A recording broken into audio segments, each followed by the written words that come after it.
సినిమాల విషయం తర్వాత వద్దాం యాక్చువల్గా. సో మనకి ఇప్పుడు అన్స్టాపబుల్ చెప్పండి ఫుల్ స్వింగ్లో ఉంది సీజన్ 4. ఎలా ముందు 3 సీజన్లతో పోలిస్తే అన్స్టాపబుల్ 4th సీజన్కి వస్తున్న రెస్పాన్స్ ఎలా అనిపిస్తుంది? వండర్ఫుల్గా ఉందండి. ఈ సీజన్ విచిత్రం అంటే it's a very technical word. Trailer release అవ్వగానే విపరీతమైన అప్లాజ్ వస్తుంది. ట్రైలర్ రిలీజ్ అవ్వగానే విపరీతమైన అప్లాజ్ వస్తుంది.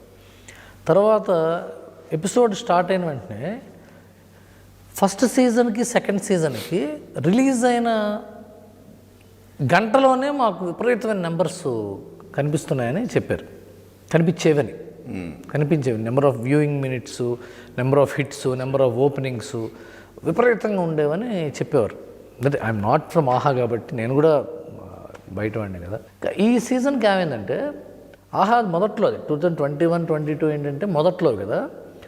సో ఇమీడియట్గా ఎపిసోడ్ రాగానే నాకు సబ్స్క్రిప్షన్ రావటం వ్యూవర్షిప్ రావటం, ఒక టెలివిజన్ సీరియల్ వస్తుంటేనో, రామాయణం వస్తుంటేనో, భారతం వస్తుంటేనో మళ్ళీ కనపడదురా బాబు ఇప్పుడు చూడకపోతే మిస్ అయిపోతాం అనే ధోరణి ఉండేది.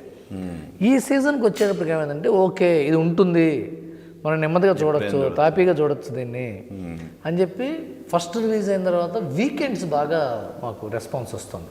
అంటే శుక్రవారం రిలీజ్ చేస్తే ఎపిసోడ్ శనివారం వాళ్ళ రెస్పాన్స్ చాలా ఎక్కువ ఉంది. అంటే మన సినిమాలో లాగా వీకెండ్ ఫుట్ఫాల్ అంటారు చూసారా, అదొకటి. ర్యాండమ్ డేట్ టైమింగ్స్లో అంటే సాయంత్రం 7 o'clock తర్వాతనే కాకుండా పగలపూట కూడా చూడటం, మొబైల్ వాచింగ్ ఎక్కువైపోయింది.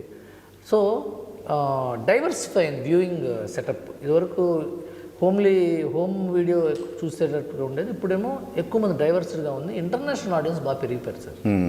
ఇంటర్నేషనల్గా విపరీతంగా పెరిగారు. ఆహాకి ఆస్ట్రేలియా, అమెరికా అయితే అసలు అన్బిలీవబుల్ నెంబర్స్ నోట్ చేశారు ఈ సంవత్సరం. That's what I got the. అదే